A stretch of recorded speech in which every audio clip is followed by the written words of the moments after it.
Hi, everyone. It's Ashley Gronewald with Hunter Row Real Estate, and I have Cherie Scholes with me, and she is the Women's Discipleship Director at the Capitol Hills campus of the Summit Church. And so I asked her to join me today to talk about spiritual gifts and how do we identify these and how can we learn to steward them for the mission of God. And I thought there couldn't be a better person to just talk about this with than Cherie. So thank you for joining me. We're so excited to have you. So tell us just a little bit about yourself before I jump into all these questions about spiritual gifts. Sure. Okay. Well, I've worked at the Summit for, it'll be like 9 years this spring. So that's been a really fun journey. I love Jesus and I love the church, and I am married to a really great guy named Robbie, and I have 2 little girls who it's their first year of school this year. So you can imagine that's been an adventure, but they love school still. So I'm really grateful for that. That's awesome. And I'm just curious, because I think you're into Enneagram a little bit. What is your Enneagram type? 1. You're 1. Okay. What's your wing? Yes. Wing 9 or 2? 2. Okay. The Enneagram is helpful in a lot of ways. There's something about when you read about yourself, especially 1 as a perfectionist and that inner critic. Whew. You can relate to it. Oh my gosh. Yes, I can. Well, I would think that, as we talk about spiritual gifts, that Enneagram plays a part in that. So I was curious because I wanted to know that. But let's jump in, because I know a lot of the listeners are curious about spiritual gifts and what this means for them and how they can use them for God. So right out of the gate, how would you define a spiritual gift? So this is something really fun, and I'm really glad we started with defining them, because this is the part that for me is the easiest to just like jump over. And in doing that, I like want to look at the list, kind of, and I want to like learn and figure them out. And as I was thinking about it today, I think the term, like, it's really important to start with the definition, because it reminds us of the giver of the gift, which is really, like, I think essential. And the thing that a lot of times I jump over because I'm concerned with my, growth, my self-awareness, my calling, all good things. But really the term in the New Testament is like, they're gifts of grace from the Holy Spirit, and they're given freely to those who have surrendered to Christ by faith. It's a really fun word.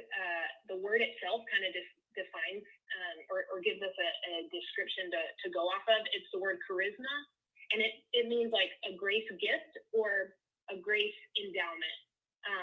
So like, an endowment, like when you think about, I always go to like college and universities, right? It's like a gift that's given and it's going to keep going in perpetuity to like make sure that there's support, and that the goal of what the money is for is going to get more people educated, and or maybe win more trophies, depending on which school we're talking about. So, the idea is it's a gift that's given with the intention of being used for somebody else. Awesome. I love that definition. Which I think that's important, because a lot of times it can feel like a very introspective process to be like determining the gift of what's my gift, and forget that the gift was given by a giver who is good for the sake and the purpose of someone else.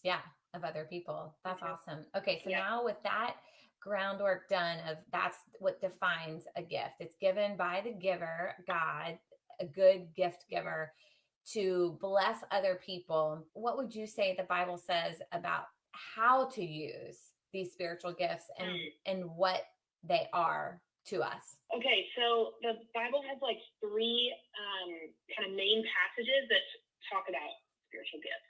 So it's like 1 Corinthians 12, Romans 12, and Ephesians 4. And so I think it's always good to make sure that we've read those, like we've read those passages to kind of see what they are. So before you can kind of figure out how to use them, you got to know what they are. You got to know their purpose, right? So we talked a smidge about their purpose.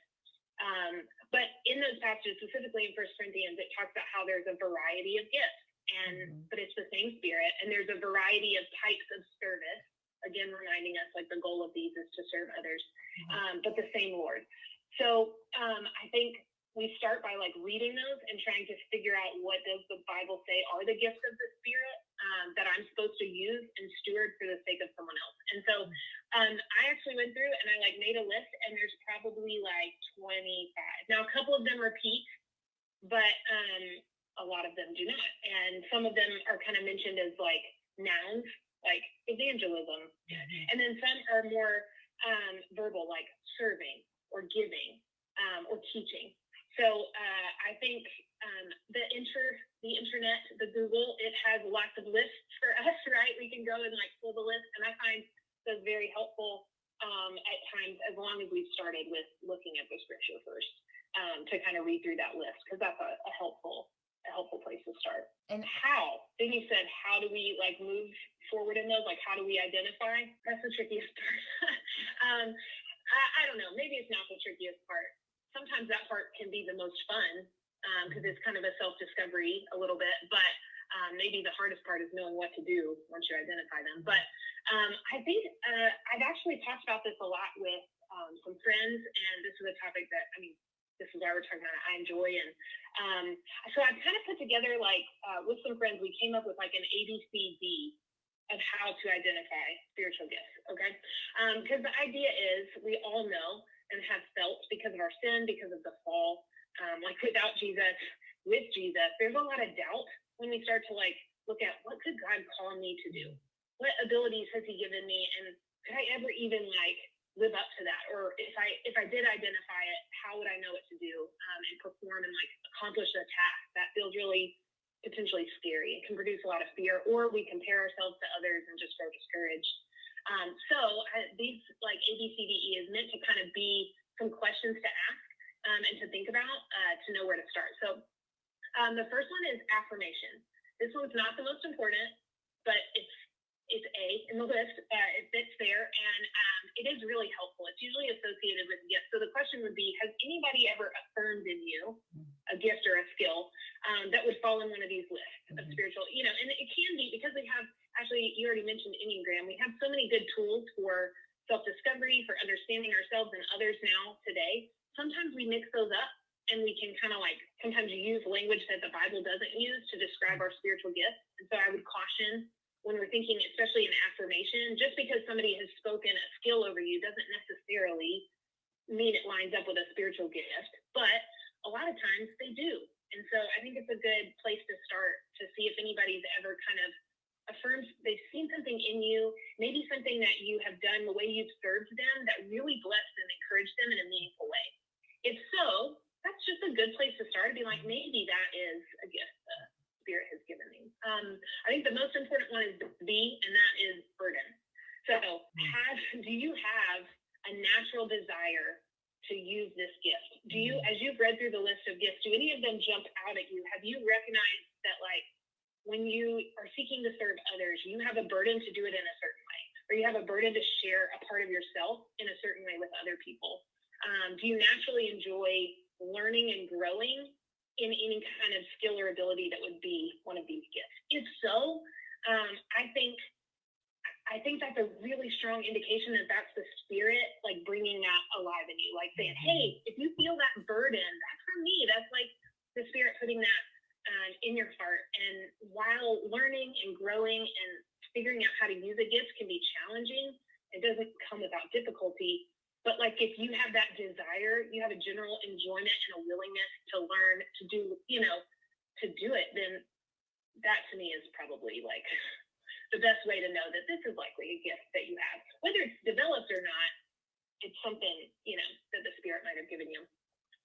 So affirmation, burden, and then capacity. And I don't mean like all the time that you think you need to be able to do it. Well, I don't mean time capacity. I mean more like, is there any place in which this comes natural to you? It's like naturally built into your capacity as a person.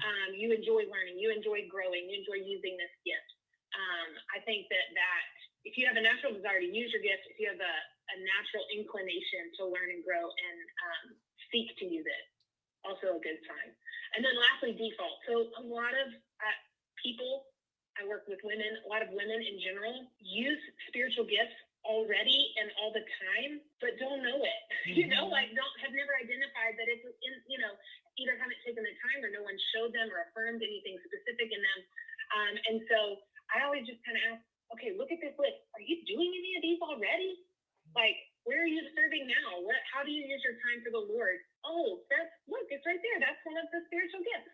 So affirmation, burden, capacity, and default are kind of the ways that I would encourage anybody to consider. I love that. I think that's so helpful. And I mean, things were going through my mind as you were saying that, of like, where has someone affirmed me in this, or where am I already doing this? I guess one question that's coming to mind a little off script is, what about the things that we might be gifted at, maybe not spiritually, but just like gifted at, but our motivation isn't necessarily to serve the Lord? Could that still be a spiritual gift that's kind of gone amok, that's not being used for his glory? You know, I think that, like we're saying, these are gifts given from God, but we're not always necessarily maybe using them to honor God.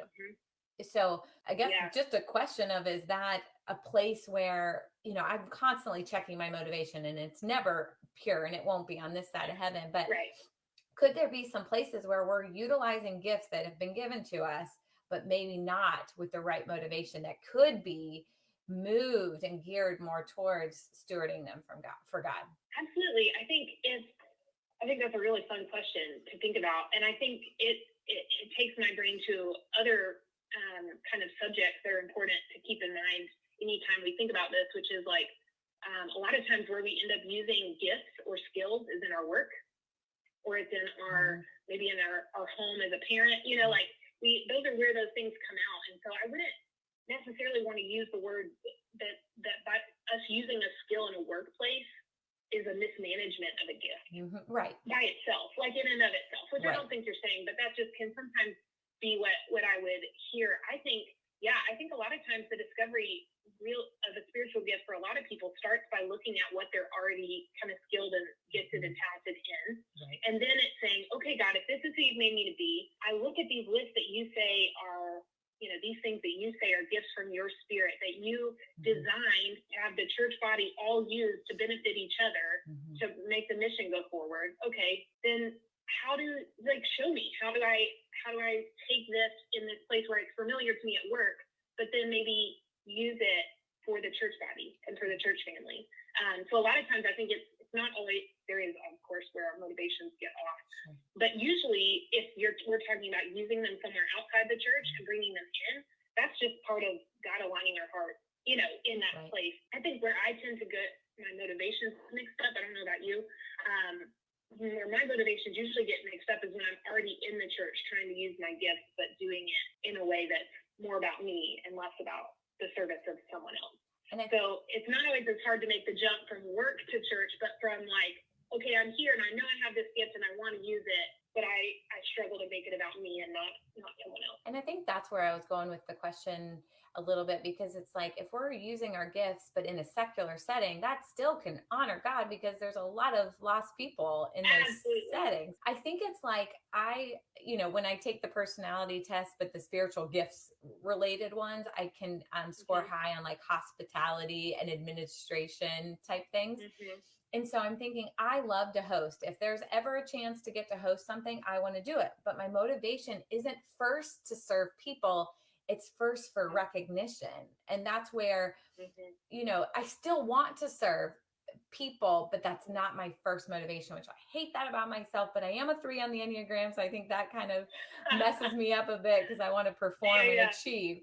But just being aware, I think, is a big part of it. Is like, why am I saying yes to this opportunity to be hospitable or take on administrative tasks? Is it for my glory or to help and serve and give God glory? So it's a wrestling match that I'm going to probably have on this side of heaven. But that's kind of where I was going with when my motivation can go amok. The way that I think about that and struggle in the same way, and I think you're very transparent about that. I think we're all honest with ourselves. We have to say that whatever that strength and that gift is the Lord's given us, while it has the most capacity to be useful for the kingdom, it's also the thing that is most likely to create the pride in us that leads us to not depend on him. And I was thinking about that when trying to figure out, how would I encourage somebody? And that's kind of the first thing that came to mind for me too, is there has to be a starting with surrender if we want the Spirit to actually be able to use the gift the way he's intended to do, because our natural inclination is to focus on ourselves, not the one who gave the gift.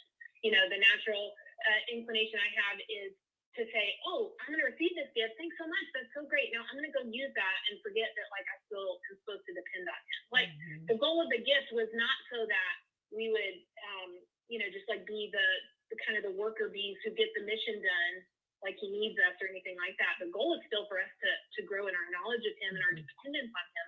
So he's not going to give us a gift that, that he wants. Is like, hey, the point is not for me to give this to you and then you never need me again. Like dependence is always a goal. And so we have to be the most wary of those gifts that are probably the ones that feel the most natural to us, because we'll be most likely to want to depend on ourselves and not him.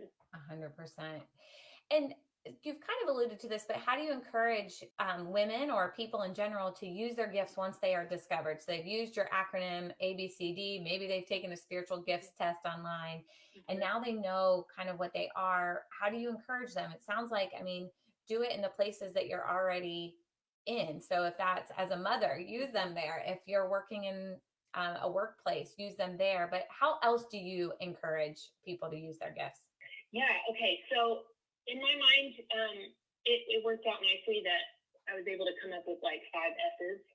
I'm not usually that good at alliteration, but I felt like there were some that kind of popped out to me. The first one we just talked about was surrender. And then once we've like sought the Lord and we've made it about him, we're like, okay, what do you want me to do? We figured it out. We revealed it. Then I would say the next, so we surrendered and sought him. The next one I think is like, we want to sharpen that gift. So if we've identified where it is, we're looking at it. I think discovery is not the same as maturity, right? Like identifying the gift does not automatically mean that we're mature and ready to like use it, or, well, we're always ready to use it, but that it's like, we're going to be super effective with using it and, clearing out all those ways that we become prideful and all that. So I think there's this idea of just recognizing that sharpening needs to take place and will always take place while we're here.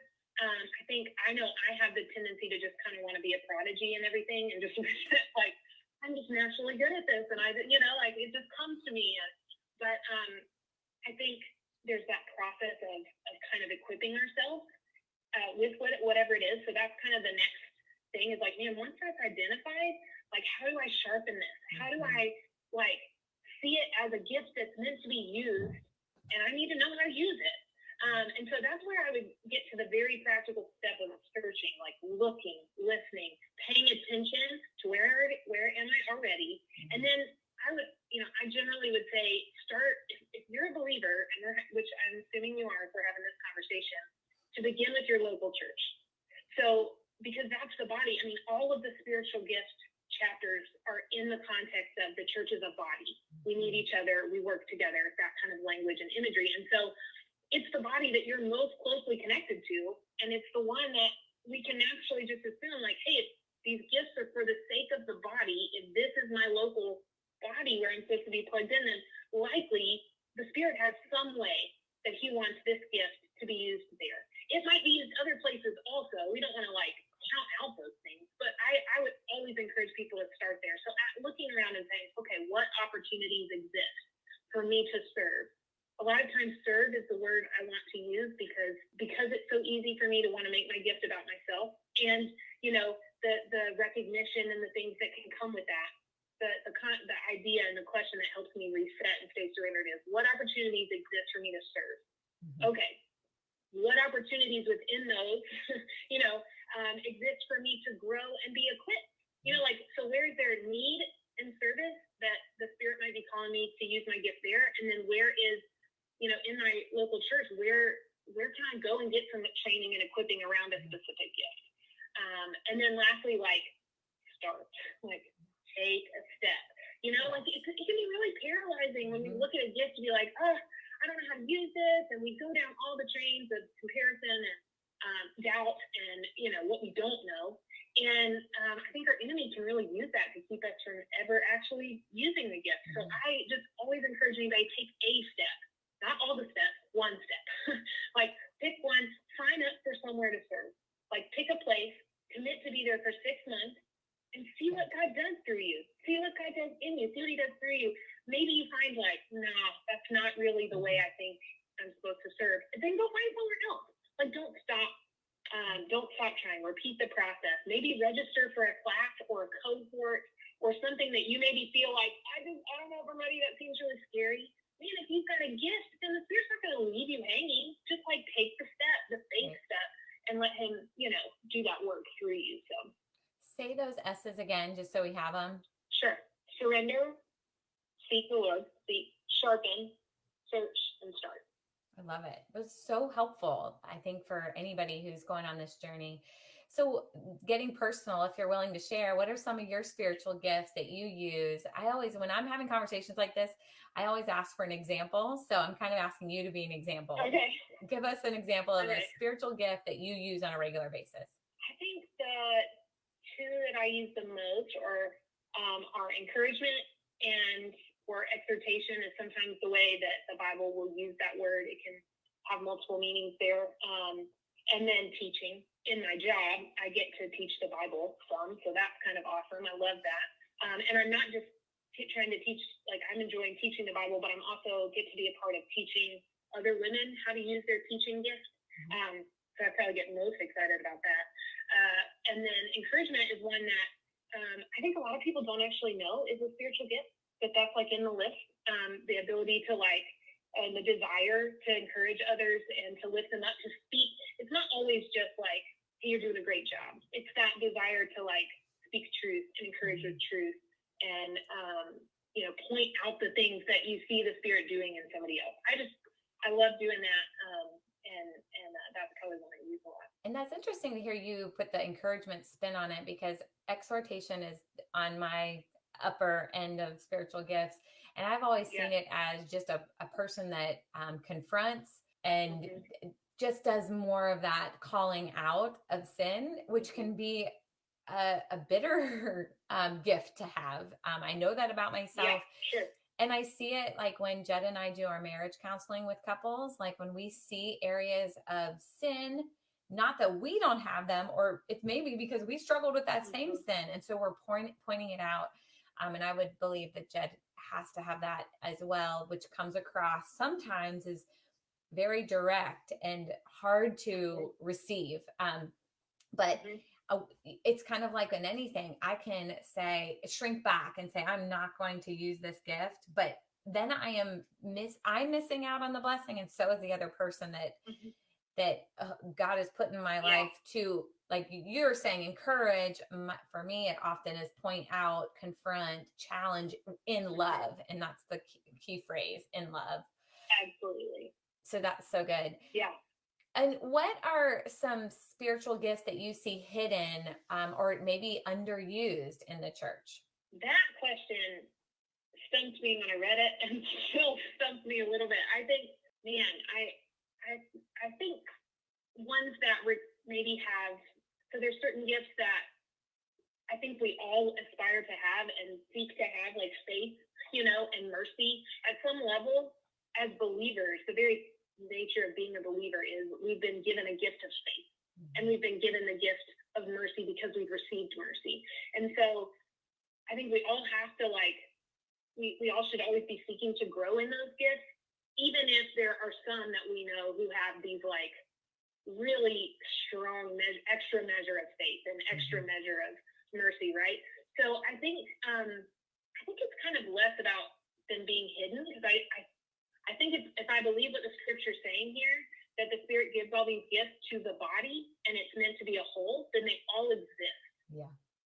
They're all there. It's not that, so that the idea of something being hidden, it's not so much that the gift is hidden, it's that it's maybe maybe unknown, or it's just not being used, it's being ignored. But as someone who serves the church and seeks to equip women specifically to help them identify and be able to use their gifts, I think the ones that are tricky sometimes to figure out how to get used are the ones that require the most work. So teaching, as much as I wish that I could just wake up tomorrow and have 20 years of teaching experience under my belt, I don't, I have to get the experience and do the work and the learning. And I think we have a lot of women at the summit who have teaching gifts and are, it's just one of those, it's hard to know what to do with because it's such a big responsibility. And the Bible actually says in James, hey, you shouldn't really desire to have a teaching gift because it comes with so much responsibility. But those that have it, trying to figure out what do they need to know? How do you be equipped? And then where do you practice? So I think that's one that I the most right now have kind of like tried to come alongside women. So we've got a teaching class, to like learn how to exposit scripture and practice and get our reps in. I think we tend to, those of us with teaching gifts tend to look at the Beth Moores and the Jen Wilkins and believe they just always knew how to do it, and not that they haven't been practicing and honing and working.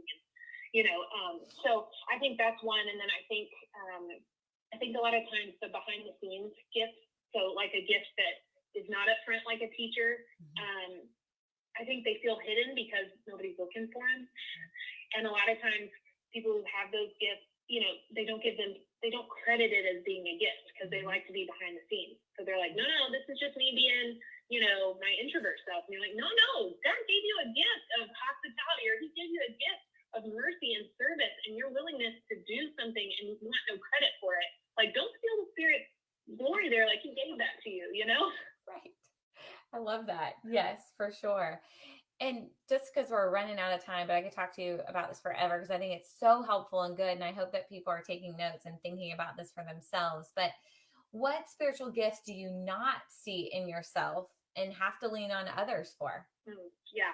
I think the ones that came to mind were faith and prophecy and mercy.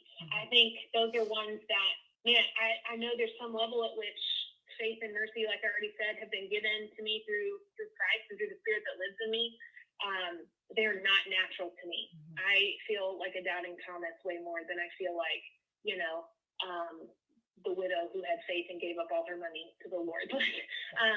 So any element of faith and mercy, and I think this is a really good question because what it made me think of is while it's fun to think about the gifts I have, taking time to think about the gifts I don't have allows me to give credit to the Spirit for if I can look at my life, if anybody can look at my life and say, no, that was faith, or no, I think you did show mercy there. I can't take the credit because I'm like, that's not natural to me. Like, I am grateful. And I think prophecy is one of those that can be hard to understand in general, but I have friends who just have a way of their exhortation moves to that kind of next layer of like belief that something else is being done or happening, or that God's working in that I need those people speaking into my life because I can tend to really like zoom in on what I can see right now. And I think it's a gift that the Spirit gives to some to be able to see past that and be like, no, but God's doing this here. He's going to do that, That's so good. I echo what you said. And I think we have similar gifts and similar need to lean on others for. But I do think it's interesting for you being a 1 Enneagram that has probably a real strong sense for justice, that mercy might be a little challenging because you like justice, generally speaking, for a 1. So that kind of generally, I'm pretty textbook there. Yeah. Right. I do struggle. Of course I want mercy, but as far as like giving it to others, not so much. I really want things to end up being fair. Right. That's just not the gospel. It's not how things work. So, a fun story though, I did make a note. I wanted an answered prayer that maybe would be an encouragement for somebody who's listening, that I know that mercy is not a natural gift that the Spirit has like blessed me with. And yet, because I know how crucial it is to the gospel message and how crucial it is to gospel relationships, I remember in college, like the Spirit just kind of exposing how hard my heart could be and how I would rationalize my sense of justice and go beyond that righteous justice to like, just want to like hold the line for others. And I started to pray that the Lord would soften my heart and that he would like actually help make me merciful. And while I would still not say it's a high gift that I have, he's done that. He has done that for me. Like, he has answered that prayer. And I want anybody to know is that as you're seeking and trying to identify, you're going to find those things that fit those ABCDs, but you're going to find those things that are the gaps, but it doesn't mean you can't pray and ask the Lord to help you to feel those and develop those for the sake of, for the body. So I love that. Thanks for sharing that. And I'm going to, if you're okay with it, give everyone your email. I'm just going to put it up on this screen in case anybody wants to get in touch with you, talk more about their involvement at the Summit Church or just in life. I know for you and I, we went and had lunch, and I loved when you were first getting to know me, you said, what do you like to do? What are you passionate about? Instead of saying, hey, we have this need, can you fill it? Which might not have been a great fit, that wouldn't have lasted long term. So I just remember you saying, like, what are you good at? What are you already doing? What do you get excited about? What's your passion? So reach out to Cherie. She's happy to talk with you or get you involved if that's what you're looking to do. But thanks for this time. It was so good. And I hope people remember the ABCD and then also the 5 S's. Those are really helpful tools as we're navigating spiritual gifts. So thanks again. And I'll see everybody next week.